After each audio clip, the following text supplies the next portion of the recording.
Sir, కాంగ్రెస్తో చేయి కలపడం ద్వారా టీవీకే విజయ్ తాను బీజేపీకి వ్యతిరేకమనే విషయాన్ని తమిళనాడు సమాజంలోకి స్పష్టమైన సంకేతాలు పంపాలని అనుకుంటున్నారా? విజయ్ బీజేపీకి వ్యతిరేకము అని పంపాలనుకున్నాడా లేదా తనకు అవకాశం ఇప్పుడున్న అవకాశంలో మద్దతు ఇస్తున్నారా అది ఎవరూ చెప్పలేరు. రాజకీయాల్లో అది భవిష్యత్తులో తేలుతుంది.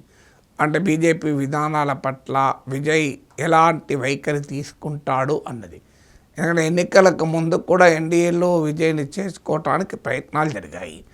అప్పుడు వచ్చిన వార్తలు ఏంటంటే ఏదో మాకు బీజేపీ ఐడియాలజికల్ రైవల్ కనుక కలవను అని అన్నట్టు కన్నా కూడా మీకు చీఫ్ మినిస్టర్ పోస్టు మెజారిటీ సీట్లు విజయ్ అడిగే వరకు అందుకు ఏడీఎంకే అంగీకరించినందుకు పొత్తు కుదరలేదని వచ్చింది. అందువల్ల ఇప్పుడు బీజేపీకి సీట్లు కూడా లేవు, ఒకటే సీట్ ఉంది. ఇప్పుడు బీజేపీతో కలిసి అధికారం ఫామ్ చేసే అవకాశమే లేదు. ఏడీఎంకేతో కలవడం అనేది విజయ్కి అడ్వాంటేజ్గా ఉంటుందని చెప్పలేము. ఎందుకంటే ఏడీఎంకే ఇప్పటికీ ఓడిపోయినా కూడా బలమైన పార్టీ. సో దెబ్బతింటున్న పార్టీకి జీవం పోసే పని విజయ్ ఎందుకు చేస్తాడు? చచ్చిపోతున్న పార్టీకి నేను ప్రాణం పోస్తా అన్నాడు కదా. ఏడీఎంకే బలహీనపడుతున్న పార్టీ, ఇప్పటికే చచ్చిపోతుందని చెప్పలేం, కానీ బలహీనపడుతున్న పార్టీకి ప్రభుత్వంలో భాగస్వామ్యం ఇచ్చి సో తాను కొరువుతో తలగొక్కోవాలి కదా. అందుకొరకు ఉన్నంతలో సేఫ్ ఏంటంటే కాంగ్రెస్. ఎందుకంటే కాంగ్రెస్కి 5 ఎంపీలు ఉన్నారు కనుక ఇప్పటికిప్పుడు ప్రభుత్వాన్ని బ్లాక్మెయిల్ చేసే అవకాశం కూడా ఉండదు.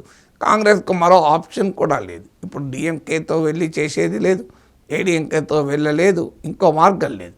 ఇప్పుడు డిఎంకేకు ఏడీఎంకేకు కూడా పోటీ ఉండడం వల్ల విజయ్ ప్రభుత్వాన్ని కూల్చడానికి ఈ 2 పార్టీలు ముందుకు రాలేవు.